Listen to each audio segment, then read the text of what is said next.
Welcome, everyone, to this briefing brought to you by the Israel Defense and Security Forum, IDSF. In Hebrew, our name is Habitchonistim. IDSF is the leading Israeli organization advocating for strong national security-oriented policies to guide the state of Israel. Thank you to all of our viewers and supporters for tuning into this briefing. It's a great pleasure to be joined today by Colonel Gidi Harari, a retired colonel from the IDF and the head of the first responders team in the northern Moshav of Sha'ar Yashuv, and of course, an expert on the military issues surrounding the northern border. Gidi, thank you so much for coming back and joining me today. Thank you for inviting me. So before we talk about Hezbollah and the northern border and what southern Lebanon looks like, let's focus on your home, Sha'ar Yashuv. Tell me, where are you right now, and what is the state of the Jewish communities up on the northern border by Lebanon?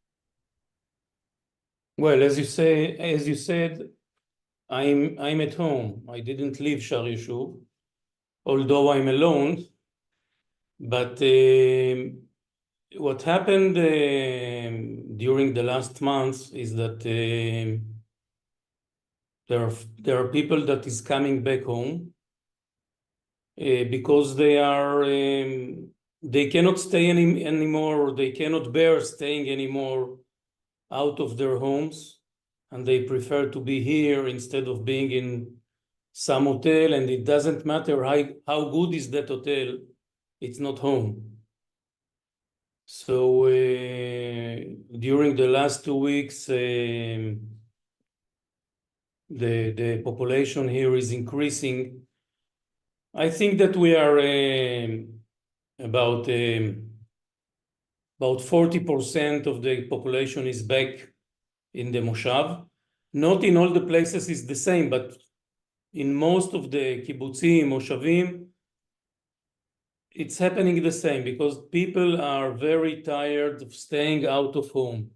Now, in the other side, there are a lot of people, mostly young families, that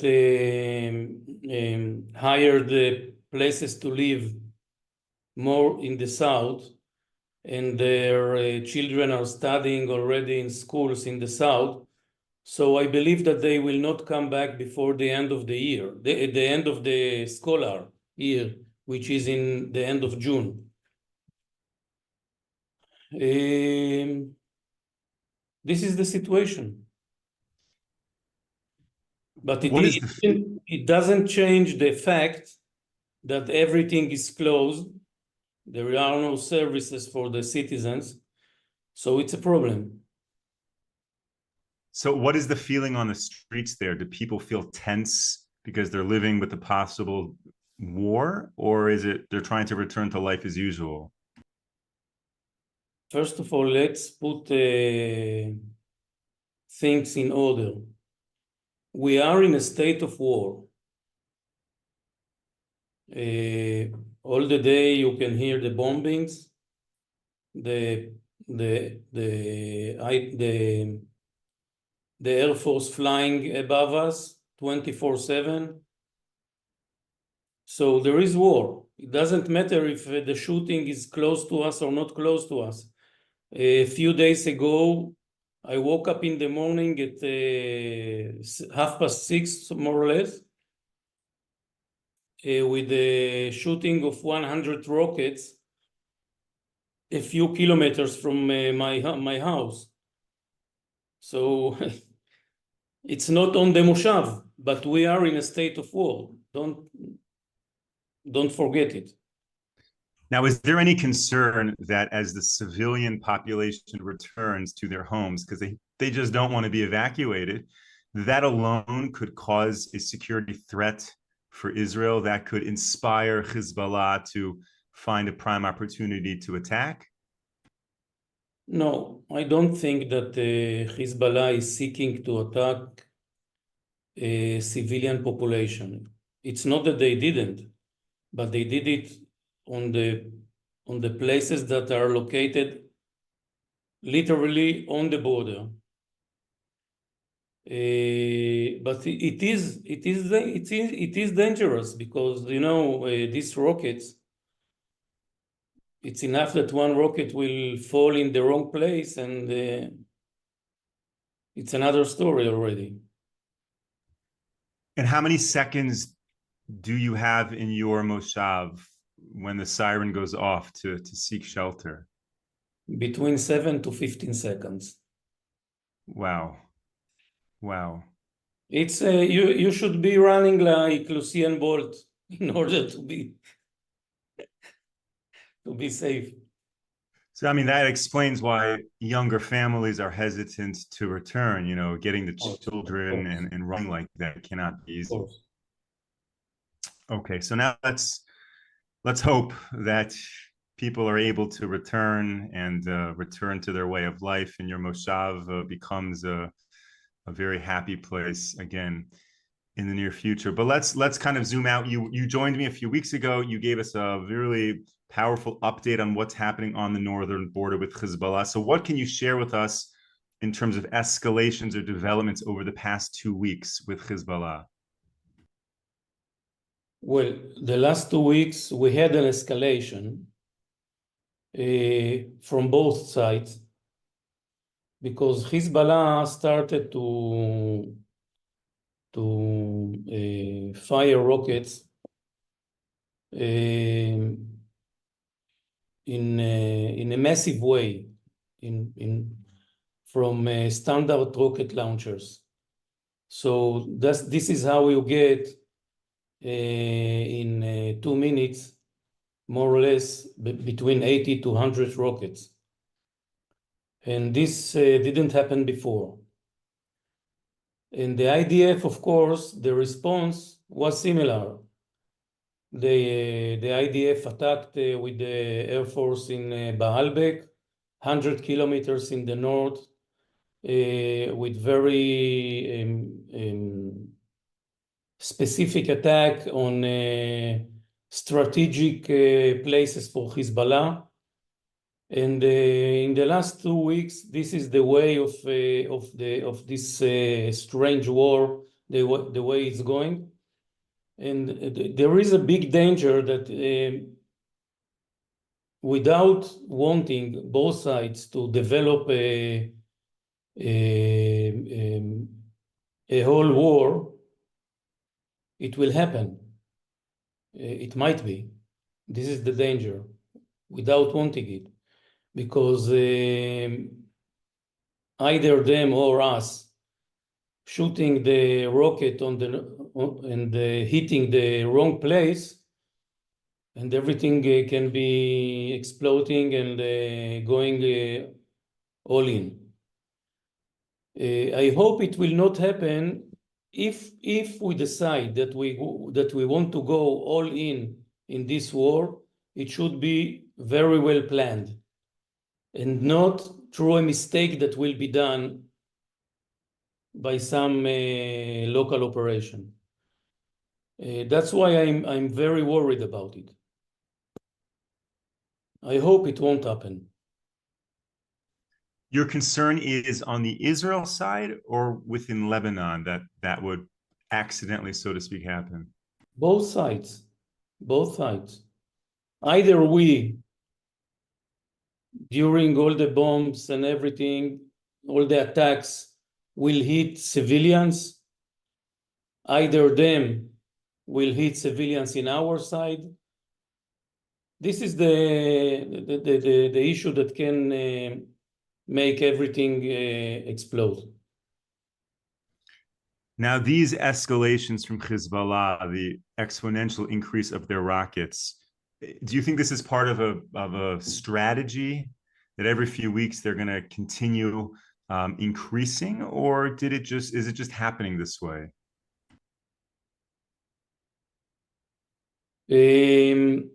Well, it's interesting. It's a good question.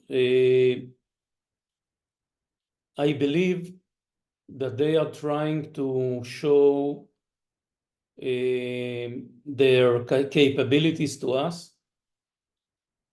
They want us to send us a message that they can, and they have. We don't know it, but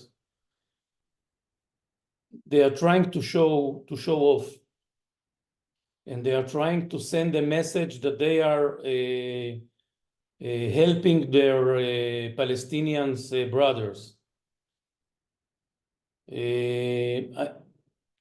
It doesn't say that every 2 weeks it will go another escalation, but we are in a very, very dangerous point now. Everything is very volatile. Right. Now, comparing a little bit Hezbollah to Hamas, we know, of course, out of Gaza, there was that barrage of rockets that began this war, but really it was the infiltrations that hit Israel the hardest. In terms of Hezbollah's military assets or their strategies, is rockets the greatest threat that they have, or is it the Radwan warriors? Is it their troops on the ground that potentially is a bigger concern for Israel in the long run? The biggest concern for the people that live in the north is the infiltration to Israel. This is the big concern, because living with the rockets, we live with the rockets many years, and we know how to manage it, and we can bear it. We don't want to bear it. We don't want to live like that, but we can bear it. But the issue of the infiltration, this is the most dangerous issue now for people that are living where we live. Yes, this is the biggest issue. In order to bring back families with children to live on the border or half a mile from the border, they need to feel secure. So if infiltration is the biggest concern, looking at the lessons from October 7th, where many of the security squads in the Yishuvim and the Kibbutzim were downgraded in terms of their access to weapons and ammunition, has that been changed up north where people have potentially more access and more supplies? Well, first of all, I need to say that also in October 6th, the security teams here in the north, they had enough ammunition and enough guns and everything, not like in the south. And I can say today that everyone is very well equipped with everything that we need. And if something will happen, we will be part of the fighting troops that are fighting in the north by defending our houses. That's so interesting to hear that already on October 6th, you were better prepared up north. Can you elaborate a little bit on that? Is it that the state understood or believed Hezbollah was a greater threat than Hamas? There is no question about it. Hezbollah is a much bigger threat than Hamas. And the plan of Radwan force to infiltrate to Israel, it's not a secret. There are videos that Hezbollah released 3, 4, 5 years ago about their intention to take over part of the Galil. So there is nothing new in it. And this is why we were much better prepared than the South. Okay, thank you to all of our viewers who are sending in questions and comments. And I'll just note, we put in the chat in the beginning of the briefing, not only the registration link to join our mailing list, but also a new WhatsApp community that we have. You can join that WhatsApp community and you can get updates from IDSF.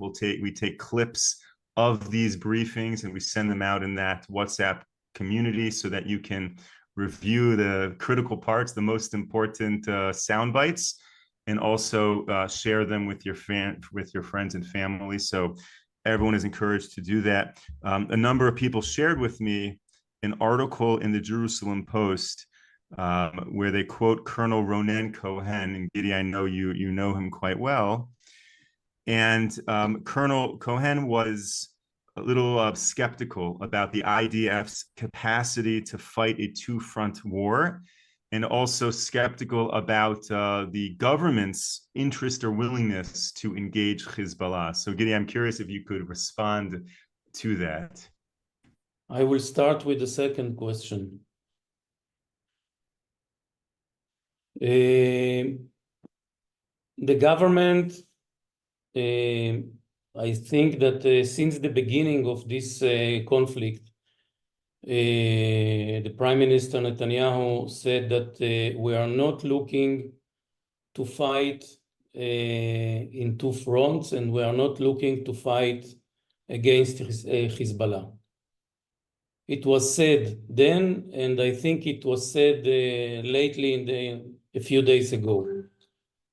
But this is a lot of, it has to be with politics and all this, and I don't want to get into politics. The first question, well, Ronen, I appreciate him very much. I know him very well. We used to work together many years, and I agree with him partly,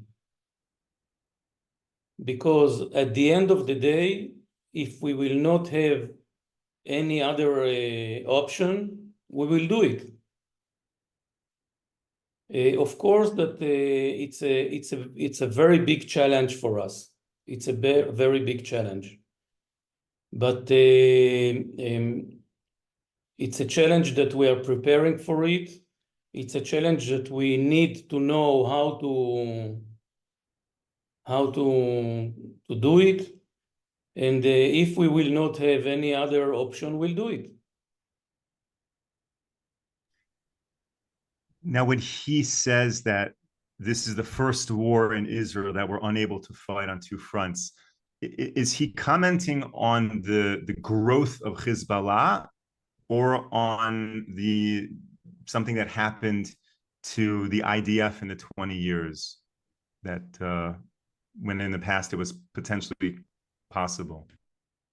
In the last 20 years, the IDF went through a period that the army was getting smaller and smaller, and the IDF today is smaller than it was 20 years ago.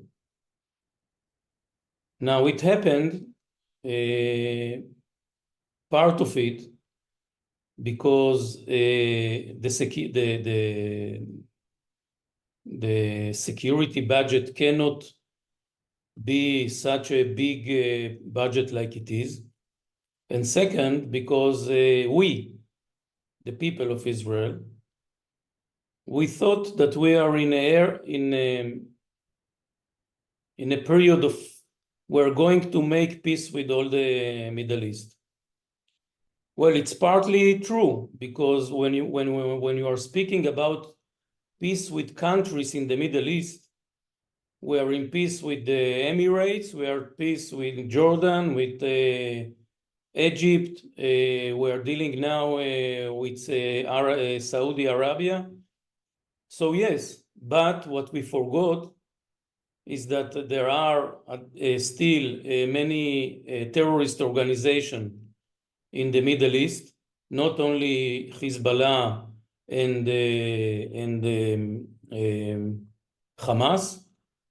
Let me remind you that ISIS almost took Iraq and Syria 3 years ago, and is still fighting. ISIS is still fighting in Iraq and in Syria.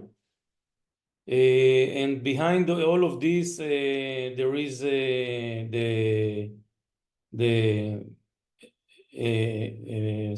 state of Iran that is trying to make it grow. So we forgot that we are living in a very complicated and dangerous neighborhood, And now, after what happened in October 7, it reminded us that we should have a very strong IDF, and the area of fighting for our country is not over yet. So we'll keep on fighting. This is our country. We don't have another place to go. For sure. I am absolutely in agreement with that, as is, I'm sure, our viewers. And it's really, by the way, inspiring to be able to speak with you while you are on the northern border. You have chosen to be at home. So, of course, thank you for all you are doing up there. There are reports that Israel has been very active in destroying some of the anti-aircraft defenses in southern Lebanon, such that the IDF or the IAF now has air superiority in southern Lebanon in a way they didn't have when the war broke out in October. Any thoughts on what's going on there? No, the IDF had and have air superiority in Syria and Lebanon before October 7. What happened is that Hezbollah tried to use the anti-aircraft missiles that they got from Syria, and this is why Israel decided to attack the sites of the anti-aircraft missiles, which are located mostly in Baalbek. This is what happened. But there is still air superiority in Lebanon and Syria. That is good to hear. Now, from your perspective on the northern border, what is the greatest threat to Israel right now? Well, the greatest threat, of course, it's Hezbollah. There is no other threat. The Lebanese army is not a threat. The Lebanese army is something like a division, a small division, which is with not modern weapons. The Syrian army is very weak. So the real issue is the Hezbollah, the threat of the Radwan force to try to infiltrate Israel, the quantity of rockets that they can shoot into Israel. This is the big threat. And what about Iran or any of the Iranian proxies that are right now in Iraq and Syria? You're saying that's not the focus. The focus is Hezbollah. The Hezbollah is also an Iranian proxy. All the other proxies that are in Syria and in Lebanon, you cannot compare them to Hezbollah. And it's part of the threat, but the heart of the threat is Hezbollah itself. Thank you, Gidi, for taking all these questions. We have a few questions that just came in, and we have a few minutes left. So one question with regards to what is the UN currently doing in southern Lebanon? And then the second question is, what role are American forces playing right now in the north of Israel? There are no American forces in the north of Israel. The US is not taking part in this fighting. It never happened, and I hope it will never happen also. It will never will. What did you ask me? Okay, the first question was the role of the UN. The UN. Well, the UN, the UNIFIL, is here from 1977. And after the war, the Second Lebanese War in 2006, they were supposed to have here a force of 15,000 soldiers of the UNIFIL. They never reached to the 15,000. They are about 9,000 or 10,000. And they are not they are not capable to confront with Hezbollah. When we finish here, I send me the link to the WhatsApp group, and I will put there a video from about a year ago. Then you will see how Hezbollah treats the UN in Lebanon, and you will see that UNIFIL is not trying to enforce the 1701 resolution in South Lebanon. I don't know if they want or they did or they do not want, but they are not capable to do it. This is the most important.